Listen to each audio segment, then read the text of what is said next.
पहले तो सभी पत्रकार बंधुओं को हम दोनों की तरफ से नमस्कार, धन्यवाद कि आप शॉर्ट नोटिस पे यहाँ पे उपस्थित हुए। मैं श्री प्रेम शुक्ला जी का भी आभार व्यक्त करता हूं। आज की ये महत्वपूर्ण प्रेस वार्ता जो है वो इसलिए भी आवश्यक है कि 3 महत्वपूर्ण बिंदुओं पे ये जरूरी है कि दिखाएं किस तरह से कांग्रेस पार्टी भ्रम, झूठ और अराजकता की राजनीति आज कर रही है। मुझे कहते हुए दुख हो रहा है कि कांग्रेस पार्टी के बड़े नेता श्री राहुल गांधी जी सवाल तो पूछना चाहते हैं, लेकिन वो विपक्ष की क्या जिम्मेदारी होती है, विपक्ष की जिम्मेदारी कुछ प्रश्न जब उन पे उठाए जाएं तो उत्तर देने की भी होती है, इससे दूर भागते हैं और इस झूठ, भ्रम और अराजकता की राजनीति को जो वो करते हैं पूरे देश की जनता के समक्ष रखने की जिम्मेदारी भी हमारी है। सबसे पहले ये जो भ्रम जाल फैलाया जाता है, भारत ने वाकई आत्मनिर्भर होके 2 स्वदेशी वैक्सीन यहां पे बनाए, जिसके लिए हर भारतीय को, वैज्ञानिकों पे, जितने हमारे हेल्थ वर्कर्स हैं, चाहे डॉक्टर हो, पैरामेडिक स्टाफ हो, नर्सेज हो, इन पे गर्व है। लेकिन स्वदेशी वैक्सीन पे ही शुरू से ही ऐसे सवाल उठाना जो कि भारतीय जनता के मन में संदेह उत्पन्न करे। आज ये सवाल पूछा जाना चाहिए कि जब रिपोर्ट आई है कोवैक्सीन की एफिकेसी 81% है और हमें गर्व होना चाहिए एक देश होने के नाते, एकजुट होने के नाते, कि ये जो स्वदेशी वैक्सीन है पहला तो इतनी हाई एफिकेसी देती है जो कि विश्व में डेवलप्ड कंट्रीज हैं उनकी वैक्सीन भी नहीं देती। और यह भी बात हमारे लिए गर्व की है कि पूरे विश्व में करीब करीब 65% वैक्सीन जो निर्माण होता है वो भारत में होता है। वैक्सीन बनाने में, आविष्कार करने में, रिसर्च करने में 10 साल का समय लग जाता है। क्या यह गर्व की बात नहीं है कि श्री नरेंद्र मोदी जी के नेतृत्व में इस देश की जो एजेंसीज हैं, आईसीएमआर, हेल्थ मंत्रालय, जो वैज्ञानिक हैं, उन्होंने 1 साल के कम समय में 2 वैक्सीन देश को दी। और ये कोई नहीं भूलेगा किस तरह से कांग्रेस के वरिष्ठ नेता, चाहे शशि थरूर हो, चाहे जयराम रमेश हो, और राहुल गांधी तो हमेशा नकारात्मक राजनीति में अग्रणी भूमिका निभाते ही हैं, उन्होंने इस वैक्सीन, कोवैक्सीन पे सवाल उठाए थे। ट्रायल 3 स्टेज अभी पूरी नहीं हुई है। उन्होंने ये नहीं देखा कि विश्व में क्या प्रोटोकॉल चल रहा है, वर्ल्ड हेल्थ ऑर्गेनाइजेशन क्या प्रोटोकॉल फॉलो करने के लिए कह रहा है। यहां तक कह दिया गया कि बीजेपी का टीका, ऐसी भी पॉलिटिकल पार्टीज इस देश में है, दुर्भाग्य की बात है कि जो राष्ट्र का टीका आविष्कार किया गया उसको बीजेपी का टीका बता दिया गया। लेकिन आज गर्व की बात है कि 10 लाख से ज्यादा डोजेस जो है कोवैक्सीन की दी जा चुकी है। और यह भी गर्व की बात है कि वीवीआईपी कल्चर को तोड़ते हुए बड़ी जिम्मेदारी से जो एनडीए और बीजेपी की सरकार है उसने दिखाया कि नहीं, हर नागरिक की जान हमारे लिए हमारी प्राथमिकता है, उसे बचाना होगा। आप सोचिए, अगर यही कांग्रेस की सरकार होती तो सबसे पहला टीका लगता तो वो गांधी परिवार को लगता और वो उनका जन्मसिद्ध अधिकार माना जाता।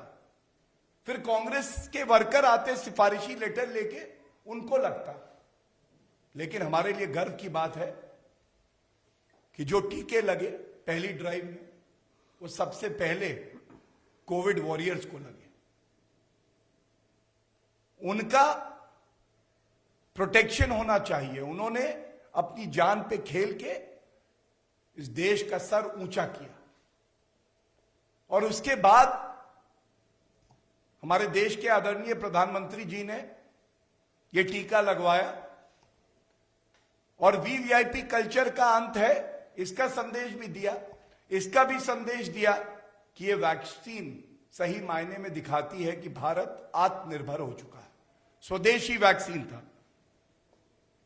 और तीसरा, जो लोग कहते थे कि प्रधानमंत्री जी टीका क्यों नहीं लगवाते हैं और भ्रमजाल इसकी गुणवत्ता पे फैलाते थे, उस भ्रमजाल को खत्म कर दिया। और ये भ्रमजाल जैसे ही खत्म हुआ तो आज विपक्ष की कुछ पार्टियां हैं जिनका नेतृत्व कांग्रेस करती है, उसको पीड़ा होने लगी और वो ये नहीं देख पाई कि आज देश गौरवान्वित है। लेकिन मैं यही कहूंगा, आज केवल भारत के लिए नहीं, तमाम ऐसे देश हैं, चाहे वो कैरेबियन कंट्रीज हों, चाहे हमारे पड़ोसी मुल्क हों, ये लोग आज भारत पे निर्भर करते हैं। और भारत इतना मजबूत देश है कि अपनी जरूरतों को पूरा करने के बाद पूरे विश्व में आज फार्मेसी ऑफ द वर्ल्ड बन गया है। ये हम सब के लिए बहुत गर्व की बात है। तो ये पहली जो बात थी वो भ्रमजाल पे थी और ये बड़ा आवश्यक है कि जहां केंद्र की सरकार और जो भाजपा शासित राज्य है वहां पे मुख्यमंत्री, सारे मंत्री, सारे कार्यकर्ता लगे हैं कि हम जनता में विश्वास पैदा करें। वहीं खासकर कांग्रेस और इसी तरह से छत्तीसगढ़ में जो कांग्रेस की सरकार है, उन्होंने तो यहां तक लिख दिया कि हमें ये टीका कोवैक्सीन का मत भेजिए। केंद्र सरकार के विवेक, आईसीएमआर के विवेक के विरुद्ध जाके ये लिखते हैं। ये कितना उचित है, आज ये भारत पूछ रहा है। और आभार व्यक्त करना चाहिए जो नेता विपक्ष में हैं, शरद पवार जी हैं, नवीन पटनायक जी हैं, जो बाहर आए, जिन्होंने टीका लगवाया और एक मजबूत संदेश दिया कि कुछ मुद्दे ऐसे होंगे जिस पे राजनीति नहीं होगी और सत्तारूढ़ और विपक्ष दोनों एक हैं। मैं इस मंच से उनका भी आभार व्यक्त करता हूं। ऐसा ही उदाहरण बाकी नेताओं को भी पेश करना चाहिए। बीजेपी का टीका नहीं, राष्ट्र का टीका है, राष्ट्र निर्माण के लिए यह टीका है। दूसरी बात, यह भी बड़ा अहम बिंदु है, झूठ की राजनीति। अभी 2 मार्च को अपरिपक्व गैर जिम्मेदार राहुल गांधी एक ट्वीट करते हैं और कहते हैं मणिपुर में 12 एमएलए इनको डिस्क्वालीफाई किया जाए, निष्कासित किया जाए। और इलेक्शन कमीशन ऑफ इंडिया ने मणिपुर के गवर्नर को यह कह दिया है, निर्देश दे दिया। तो मैं इतना ही कहूंगा, संवैधानिक संस्थाओं को तार तार करना, मर्यादा ना रखना, उन पे सवाल करना, विश्वास ना करना, ये चरित्र कांग्रेस पार्टी का हमेशा से रहा है। और जब संवैधानिक संस्थाओं की बात आए तो यह अति आवश्यक है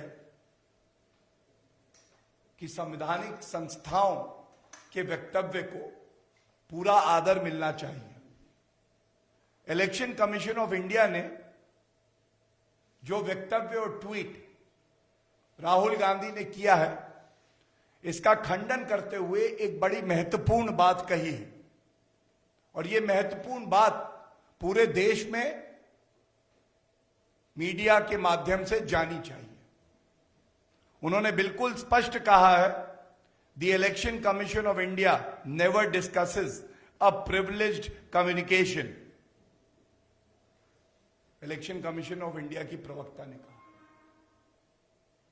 एक संवैधानिक संस्था इलेक्शन कमीशन ऑफ इंडिया, जिसको कमजोर करने का बीड़ा कांग्रेस पार्टी ने उठाया हुआ है, और दूसरी संवैधानिक संस्था महामहिम राज्यपाल का ऑफिस, इनके बीच में जो भी बातचीत हो,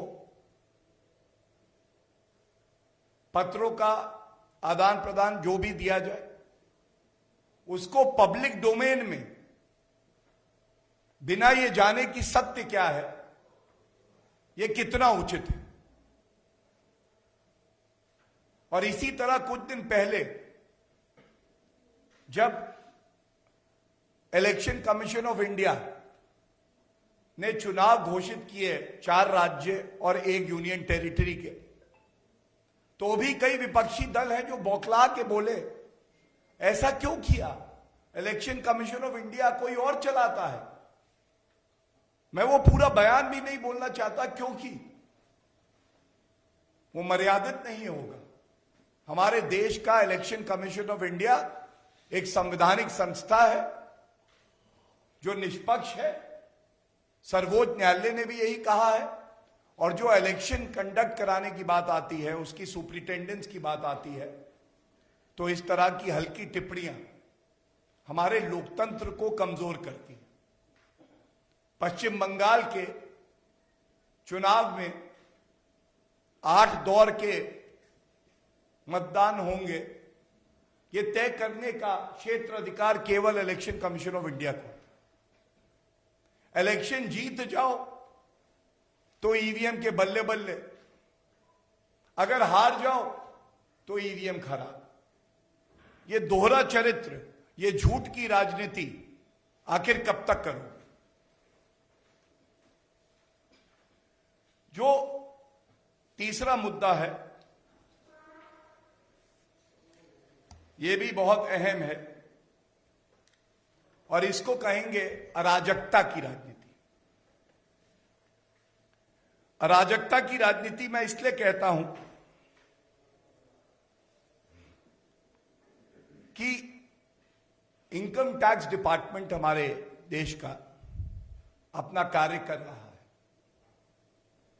और हम सबको पता है कि कुछ ऐसे व्यक्ति हैं जिनसे पूछताछ की गई और जिनके कार्यालयों पे, घरों पे रेड भी हो रही है। कानून अपना काम ना करे, यह कांग्रेस पार्टी का चरित्र है। वो चाहती है कानून मोड़ दिया जाए, तोड़ दिया जाए, लचीला रहे, जिसको वो चाहें उसको बचा लें। और कोई अपराधी भी है, अगर वो गुणगान करता है परिवार का, तो कानून कोई कार्रवाई ना करे। तो ये बिल्कुल स्पष्ट हो जाना चाहिए कि अब श्री नरेंद्र मोदी जी के नेतृत्व की एक सरकार है जो सारी जांच एजेंसियों को खुला हाथ देती है। यहां कोई सेलिब्रिटी, वीवीआईपी, बॉलीवुड स्टार नहीं होता है, एक नागरिक होता है। और एक नागरिक कानून का पालन करेगा, ये उससे उम्मीद की जाती है, ये उसका मूल कर्तव्य है। और अगर कोई नागरिक कानूनों को तोड़ेगा, टैक्स इवेजन करेगा, देश के खिलाफ साजिश करेगा, तो बिल्कुल चाहे इनकम टैक्स डिपार्टमेंट हो, ईडी हो, सीबीआई हो या एनआईए हो, वो प्रतिबद्ध है और उनका कर्तव्य है कि वो अपना काम करे, नियम अनुसार करे, कानून के अनुसार करे। मुझे बहुत पीड़ा से लेकिन जिम्मेदारी से कहना पड़ रहा है कि यह कांग्रेस का ही चरित्र हो सकता है कि जब वो सत्ता में होते हैं तो जितनी संवैधानिक संस्थाएं हैं उनको खत्म करने का काम करते हैं। दे destroy the institutions which are constitutional or statutory when they are in power, and when they are in opposition they like to discredit these institutions. How healthy is it for our democracy? And you discredit these institutions without an iota of evidence.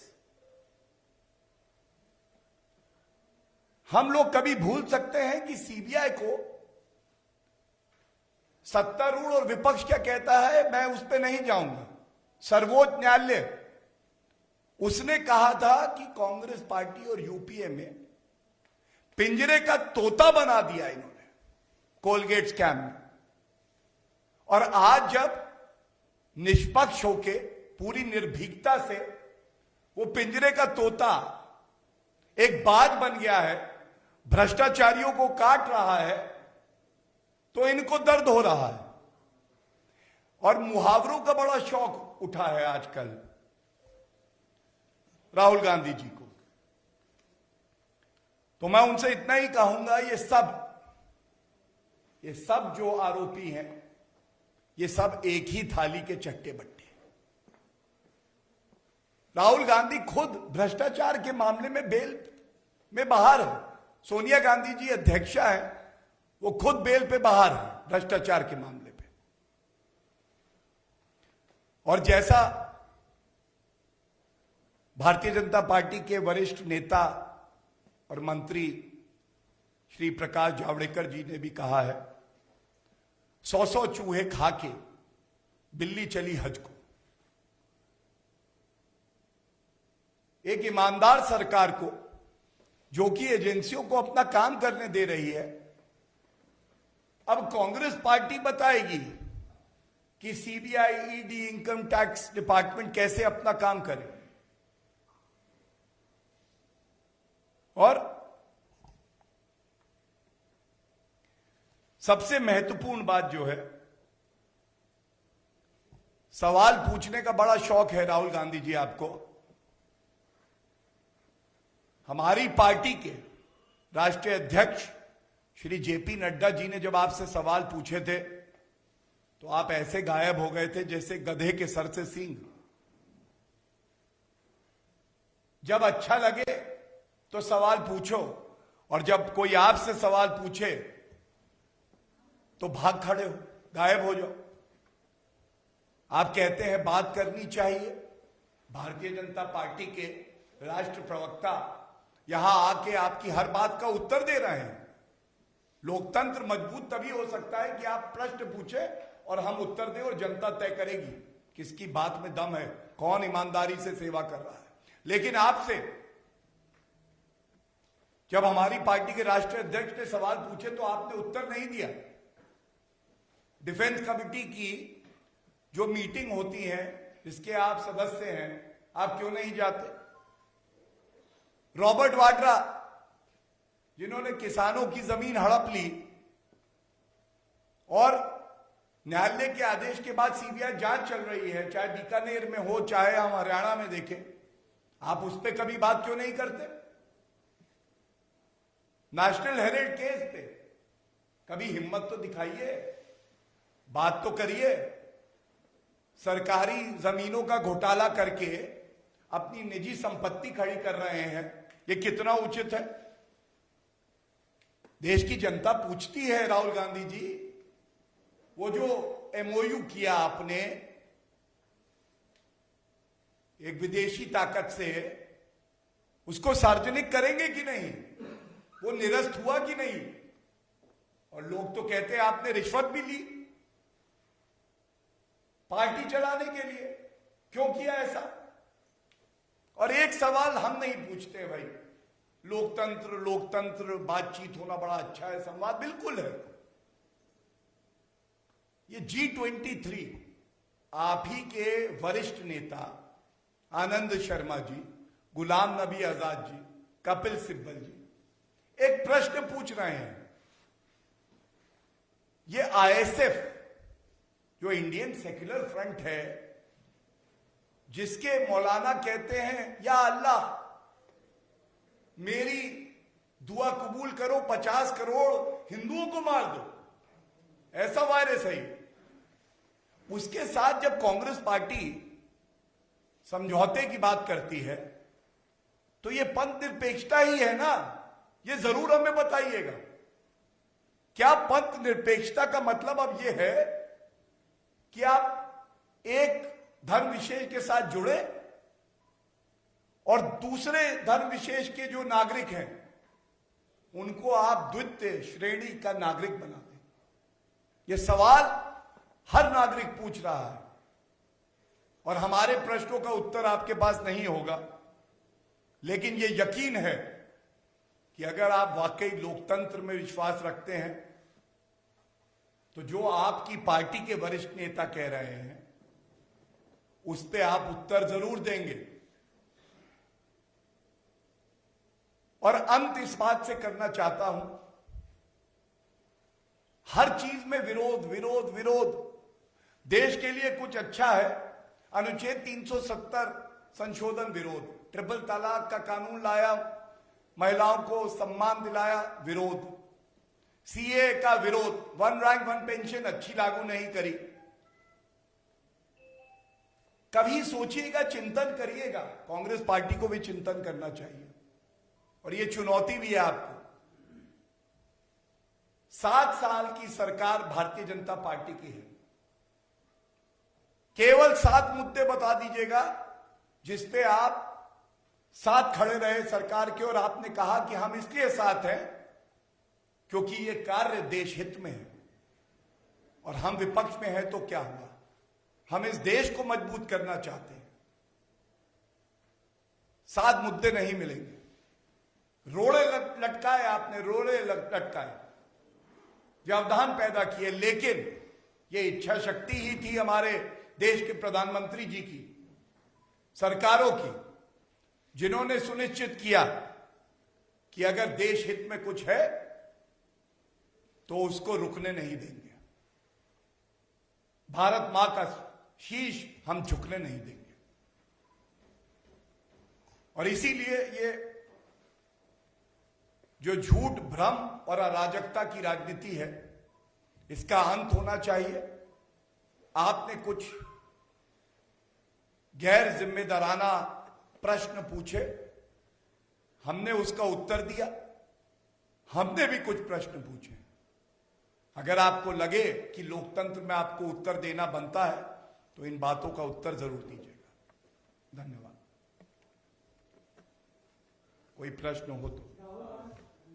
Sir, I have a question. This comes in from your own state, sir. The first point that you had raised was specifically talking about the VVIPism that would have been carried out during the Congress's regime.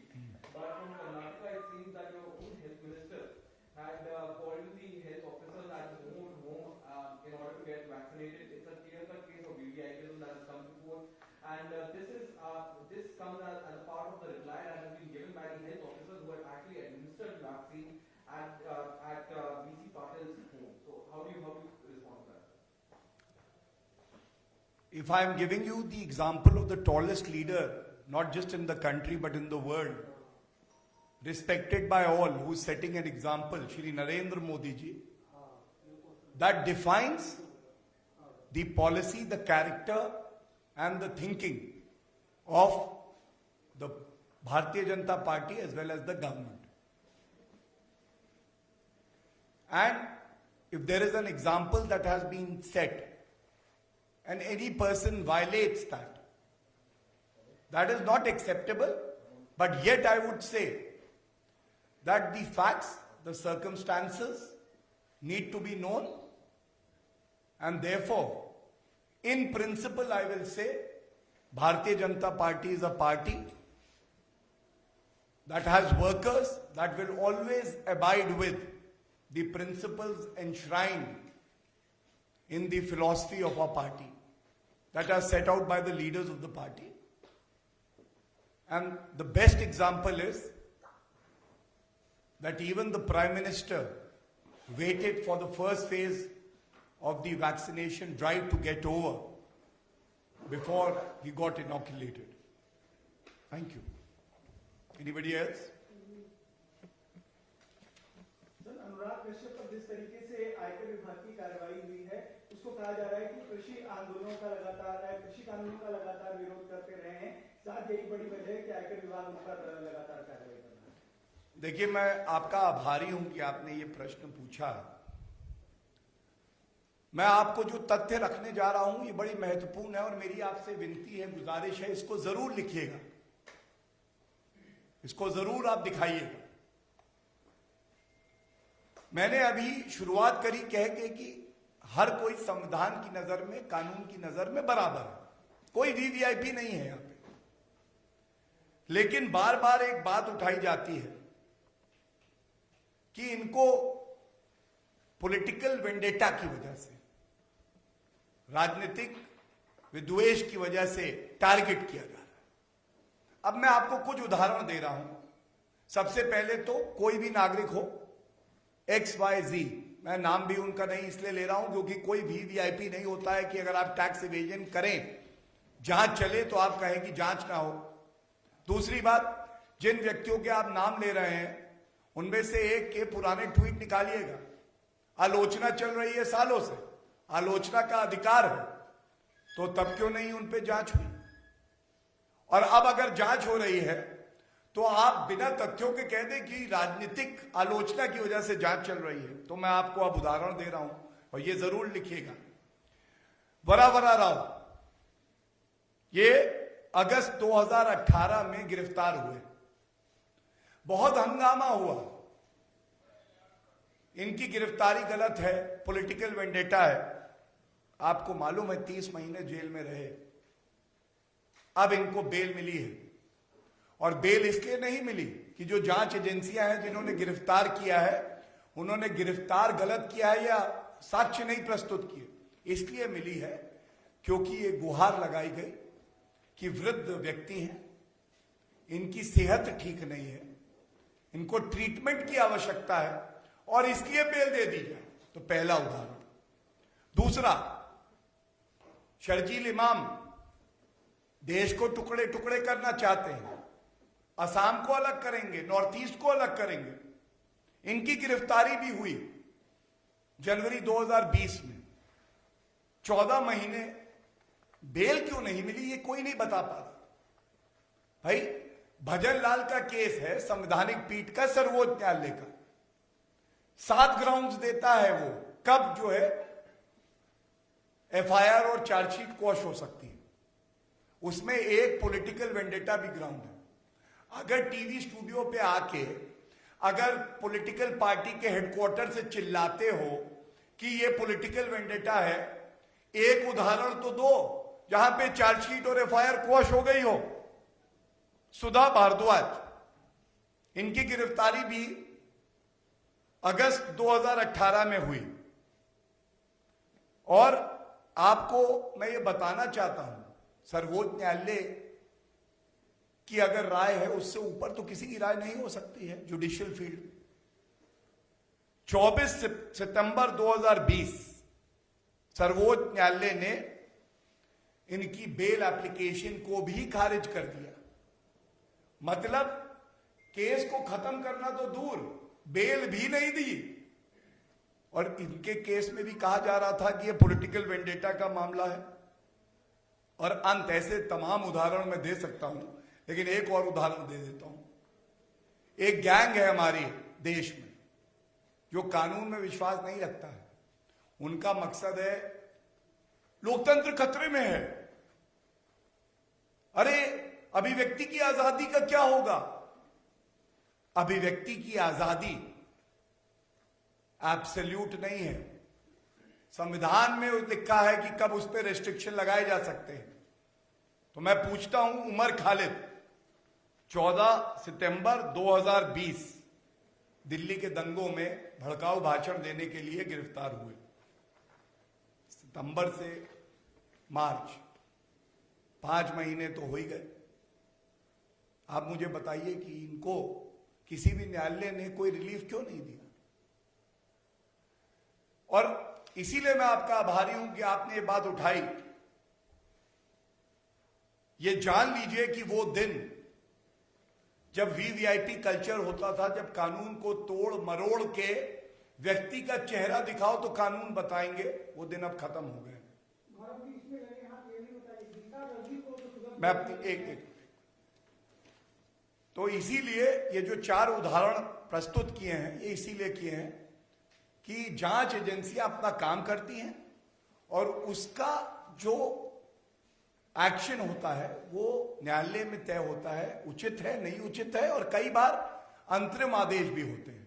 तो इन सारे जो मैंने 4 आपको example दिए, उसमें न्यायालय ने, सर्वोच्च न्यायालय तक कुछ लोग गए और ये पाया कि ठीक ही किया है जांच एजेंसियों ने।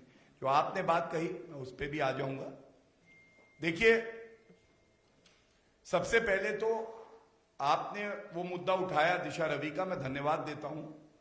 सबसे पहले तो देखिए कि भारतीय जनता पार्टी हो या हमारी कोई सरकार प्रदेश में या केंद्र में, न्यायालय का सम्मान करती है। आदेश आया, किसी ने ये नहीं कहा कि न्यायालय जो है किसी के इशारे पे काम करता है। एक आदेश आया, वो बेल का आदेश है, अंतरिम है, और उसके ऊपर भी न्यायालय है, उनमें जाने का एक हक कानून देता है जांच एजेंसियों को। वो आदेश आया, सबने उसे माना, वो निचली अदालत का ही आदेश है, उसके ऊपर भी न्यायालय है। ये जांच एजेंसियों का क्षेत्र अधिकार है, वो आगे क्या करना चाहेंगी उस पर मैं टिप्पणी नहीं करूंगा। लेकिन मैं ये जरूर कहूंगा, किसी को बेल मिल जाए इसका मतलब ये नहीं होता कि वो आरोप मुक्त हो गया। मैंने 2 नाम आपको गिनवाए थे, भ्रष्टाचार में बेल में ही बाहर है, लेकिन वो केस आज तक खत्म नहीं हुआ। तो इसीलिए ये देश कानून से चलेगा, संविधान से चलेगा। न्यायालय जो फैसला करेगा उसका सम्मान होना चाहिए, संवैधानिक संस्थाओं का सम्मान होना चाहिए। लेकिन दुख की बात है, जहां सरकार, केंद्र सरकार और भाजपा शासित राज्यों की सरकारों की आस्था संविधान में है, न्यायालय में है, इलेक्शन कमीशन ऑफ इंडिया में है, वहां पे जैसे मछली होती है जल बिना नहीं रह पाती है, सत्ता बिना कांग्रेस भी ऐसे ही हो जाती है। उनके प्राण जनता के सम्मान में नहीं है, उनके प्राण उस कुर्सी में है जो उनसे दूर है। यही कह के आप सबका धन्यवाद देता हूं कि आप लोग आए और इस प्रेस वार्ता को कवर किया। बहुत बहुत धन्यवाद।